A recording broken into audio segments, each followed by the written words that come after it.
is, God, I don't even know what time it is. Around 9:30, 9:33. This is about 2 hours plus, 2 hours and 10 minutes since I last did a live stream. If you get notified when we go live, if you have your notifications turned on, you'll have one from like 7:26 and now, probably because you're not watching this live. But don't be confused. I started this lecture. This is a Thursday lecture, so it's a prepared talk about a specific thing. I started this Thursday lecture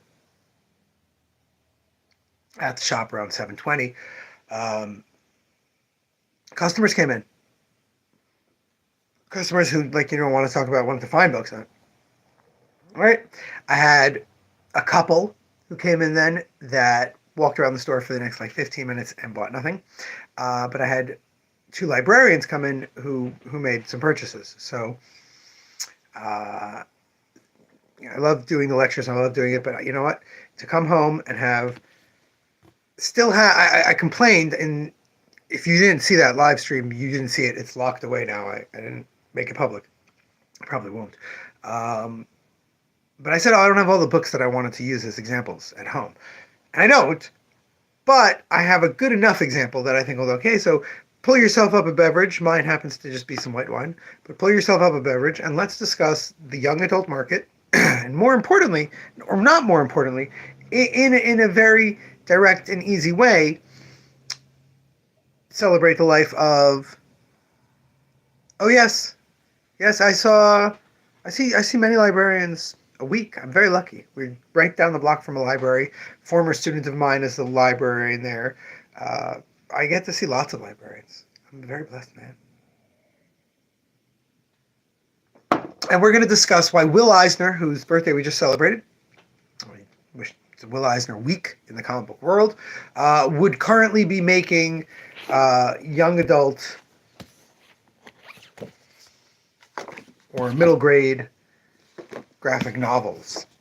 Why would Will Eisner, the god of comics, why would he be making young adult graphic novels? What do I mean when I say that? So there's a lot of things that you have to know, and you have to have a backstory and a history of to understand both the young adult graphic novel market and Will Eisner, and why I'm bringing the two together at all. And hello. And really, it's a crazy thing, but the simple fact of the matter is, comic books as they are today are one of the most bizarre commercial arts. When comic books were getting their formative years, okay, when comics had proto-formed in the aughts and teens and 20s, by the 30s, comics really started to come together, and by the 40s and 50s, they were really locked in place. And in the 40s and 50s, comics were very bizarre, because in the 40s and 50s, illustration and drawing was this high technical skill. It was this exceptional thing that you had Leyendecker. Okay, you had probably a million people whose names I don't know. Animators, people who now we worship. Horace Green, I forget, the Nine Old Men. They were nothing. Illustrators, yeah, illustrators are okay, but this was the idea of the replicated drawn page being put into a magazine, and the art we look at today, Musha, Leyendecker, a lot of these guys, they were commercial artists. They weren't even the great painters of their day. And comic artists were nothing. A comic artist was not an illustrator. They were someone, if you were good, you were really good. Like, you were the greatest comic artists. You got a comic strip. You were Hal Foster. Okay, Hal Foster. People used to say about Hal Foster when Prince Valiant started, he's almost an illustrator. His comic books are so good. Alex Raymond. We rave about Alex Raymond on this page. Everyone who knows comics should rave about Alex Raymond, but you couldn't get in Collier's. You couldn't get in the New York Post magazine filled with illustrations by Rockwell eventually, later. These people, they were not... Comic artists were journeymen. They were base artists. the people who work for hire. Even she's waiting for a live stream. You're waiting for a live stream to come out and show off your latest celebrity picture. No. No. No. No. I'm about to go to bed, but I want to show you what I've done in my new animation so far. You're gonna show the internet? No. Okay. They get to see when it's done. Okay, the internet gets to see But her they can animation. hear what song it is. Oh boy. Well, I want you to show off your T-shirt though, because you're wearing Mommy's Yuko T-shirt. Awesome Yuko Shimizu. It's really good. Wonder Woman T-shirt. Yeah. Anyway, sorry, I have to look at my daughter's animatic. It's only head and torso right now. Of course, only head and torso. That's how it works.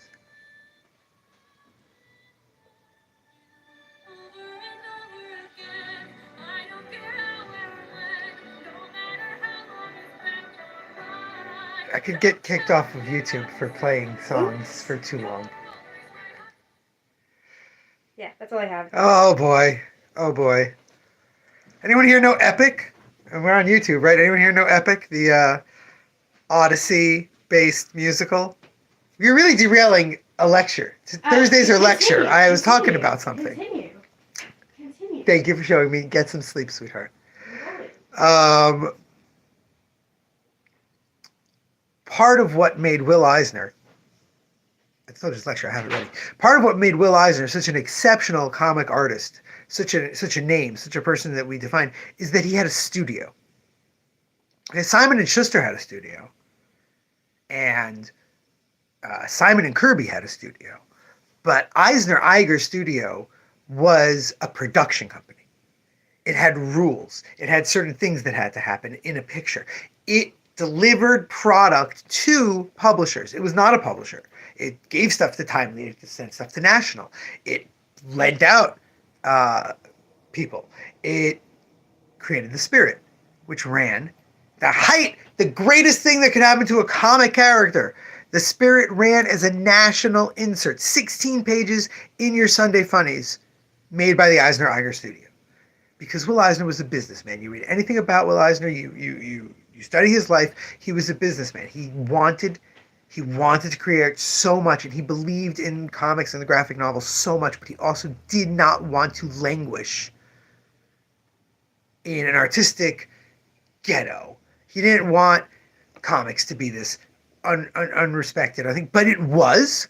So he was going to go where the money was. He was going to get into newspaper strips. He was going to make sure that he had packaged product that anyone could use. So there are loads of 40 stories in police comics, in Crime Doesn't Pay that EC was still making, and loads of different things that the Eisner Eiger Studio made, knocked it out.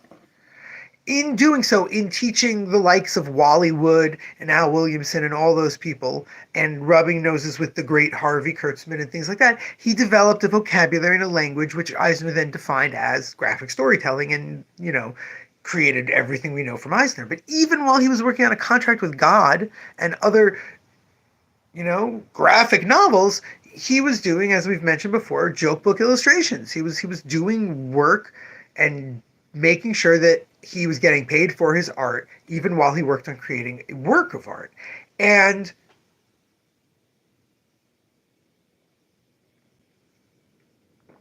that line, that dream of the commercial artist, because that's what a comic book creator is. You're a commercial artist. Even if you are self-publishing, what you're trying to do is create a mass-produced product.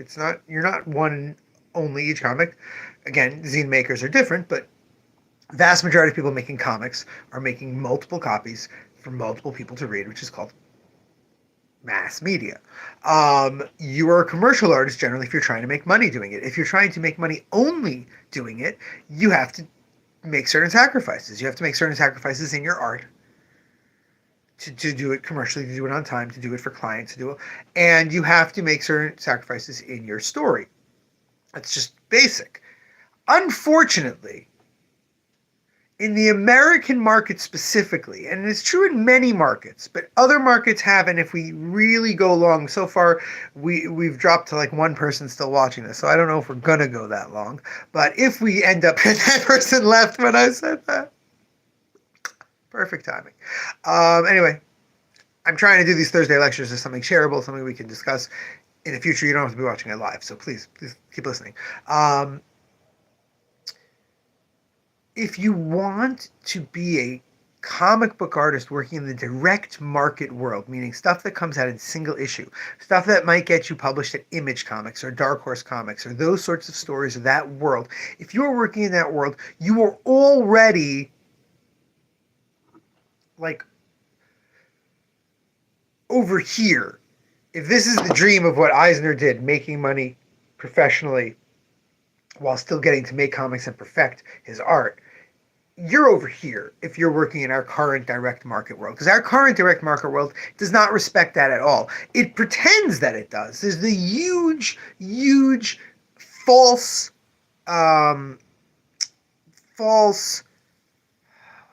meritude of the indie market scene. I have an Image book. I had 3 books at Mad Cave, then I went and did one at Dark Horse, and then Image, and now I've got an Image series. Right.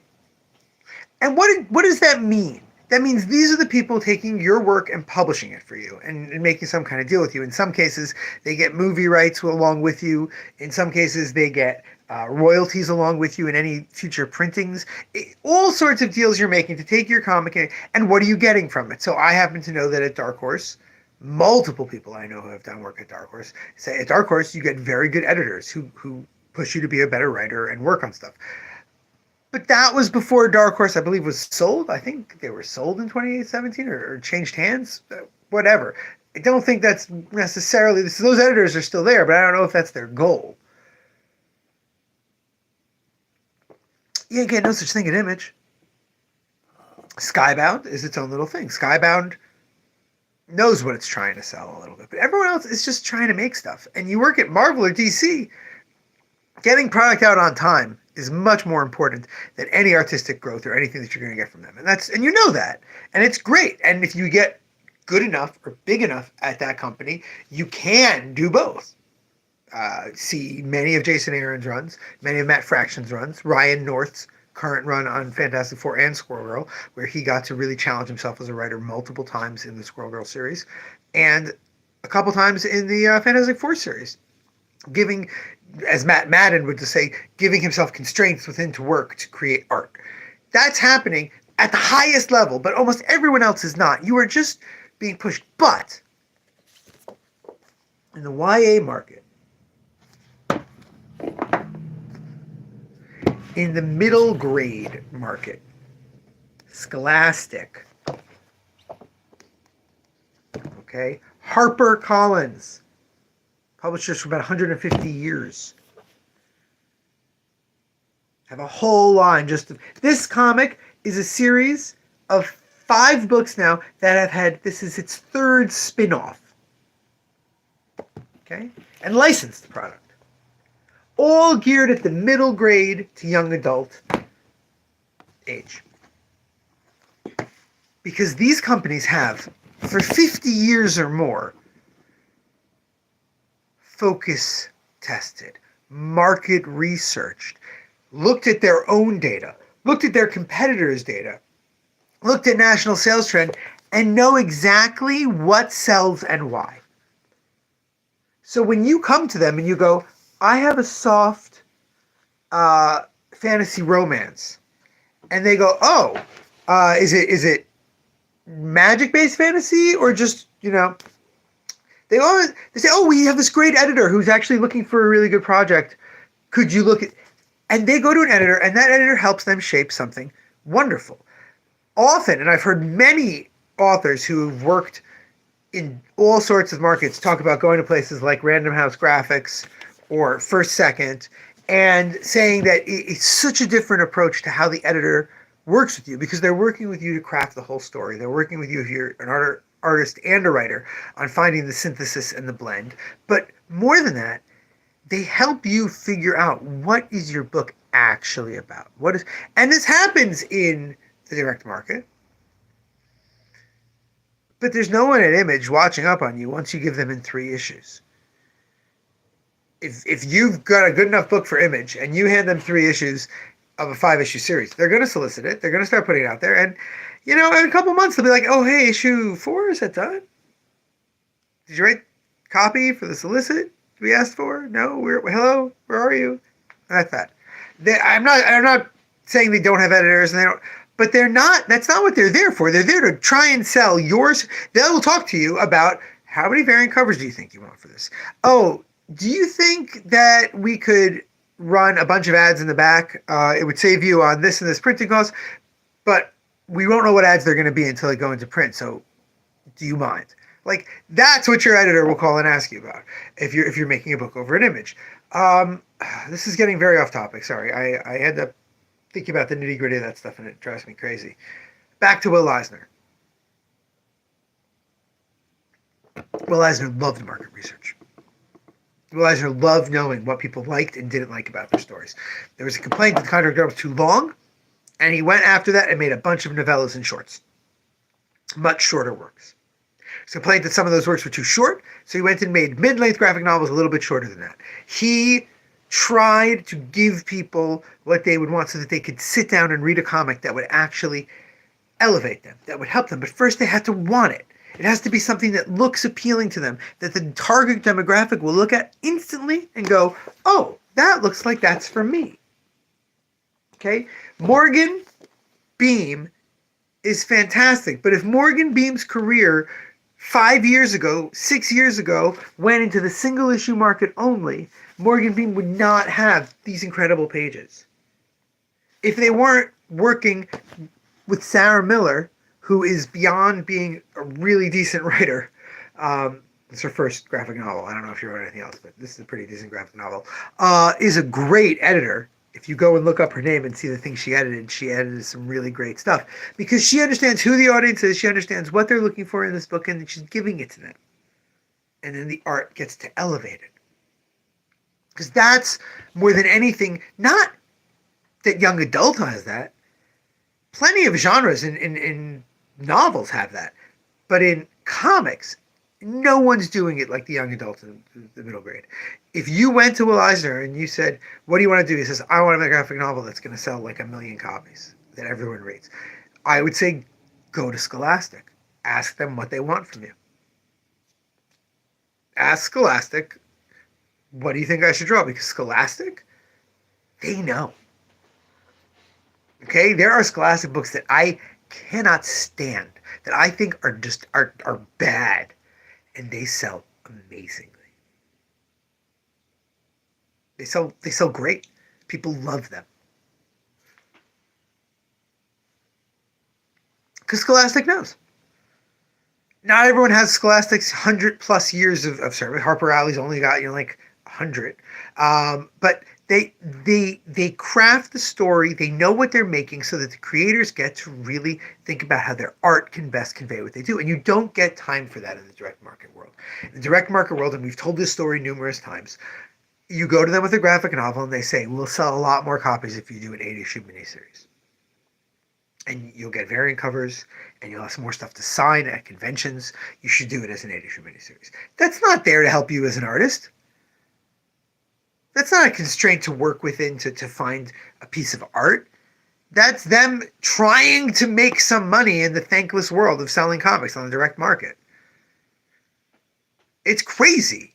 But the simple fact is that if you're a Will Eisner, if you're someone like that, I think it's very unfair to say this, but Image Comics takes people's minds away so often because they have so few, so noticeable success stories.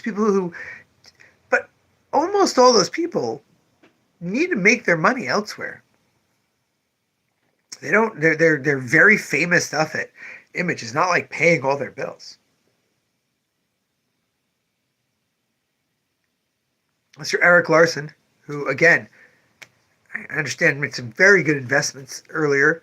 I highly doubt he makes any money off of Savage Dragon anymore. But he's having the time of his life drawing it. Apparently, good for him. That's incredible. That's rarefied. But this is, you know how old Eric Larson is? This man whose career started 50 years ago. 40-something years ago. You don't get to... Morgan Beam's career started like 10 years ago. And here's a big, chunky, watercolor graphic novel that lets her like explore every kind of paneling that she needs, hits emotional beats, shows off like so many chops if she wants to just get hired, just as an illustrator. Besides for getting other graphic novel work, besides for working on her own craft. And this is something that you get in the YA market. And this is why, I pretend it's about Eisner, but really this is the main, people are sleeping on the young adult, and I'll say more than the young adult, the middle grade world, okay? Sarah Turner is very young. Sarah Turner is the third artist, I believe, to operate in this world. Kayla Miller herself, of course, invented the world of Click. She and Jeffrey, I think, Sinano, I think he did Besties, but I think it was a different artist. I am old, so it's a totally different artist. So this is, Sarah Turner is the third person to work on this. This is her debut graphic novel, okay? It's the first graphic novel this person ever made.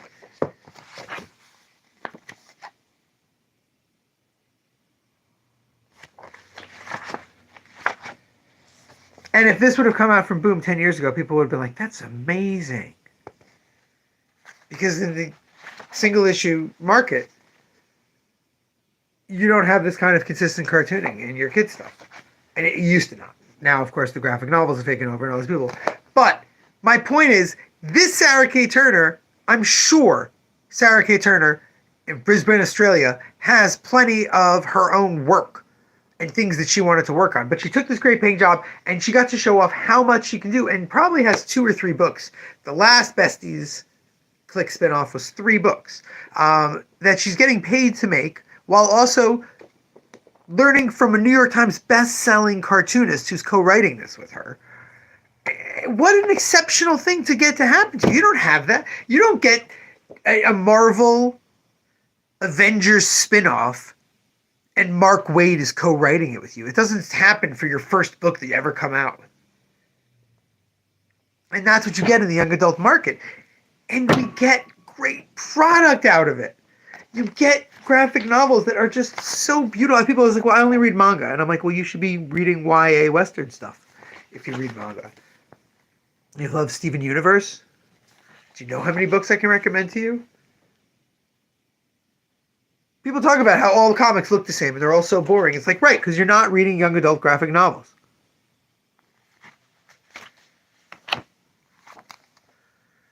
It's ridiculous, okay? And now we're going to get to middle grade stuff. Aaron Snake, I talked about this book already. These books are just perfectly cartooned, okay? These books are just so well put together. They are so much fun. They're a quick read.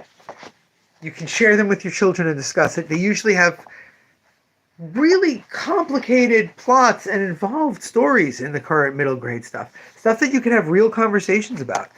And stuff that you can just enjoy yourself.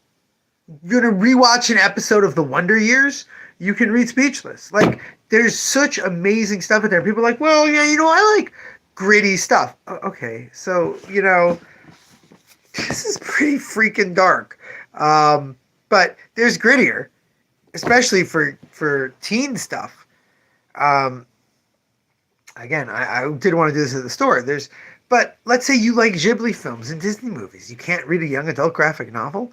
There's just so much out there. And it's such an exceptional place where creators get to grow and get better and better. Kay O'Neill, T-Dragon Society, and this have like the same DNA, but seem like almost completely different books. But that's what happens when you're working in a market that just supports you to make what they know they need. Oh, hey Kay, we really think we saw really good sales on X, Y, and Z. Do you think you could do something like in your style that's kind of like that? Oh, that goes perfectly with this story I was thinking of. And I want to, explore this world that's always raining. You can't really see it well in the video, but there's constantly rain in these shots, and it's just so atmospherically perfect. And it's just wonderful work, which if Kay was working in the direct market, would never happen, that they would get to develop and work on their art that much. And it's a great place for comics right now. It's the place where some of the best people, and that's why the young people, the good young people are coming out of school. Sarah K. Turner, they're getting work there. They should. Sarah Turner should turn in project after project to Boom and IDW to hopefully get some licensed work from Disney or Warner Brothers, or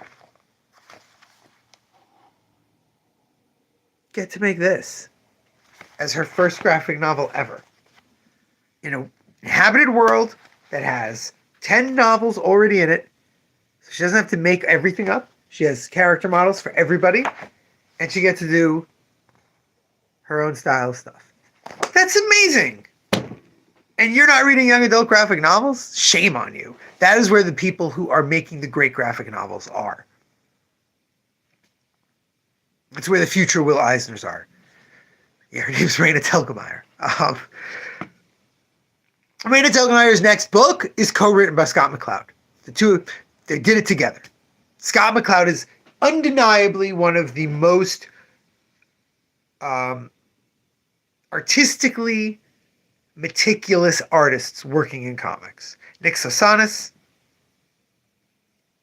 Frank Whiteley, Scott McCloud. And he's making a young adult graphic novel with her. Zot is a young adult graphic novel. Anyway, that is this lecture. That is Thursday's lecture. We've done 3, but it's over 4 weeks. So I think we got to do another 2 more. Really get 3 in a row for Thursdays, and then we can call Thursdays Lecture Thursdays. But yes, read more young adult graphic novels. The books we looked at today are A Song for You and I by Kay O'Neill.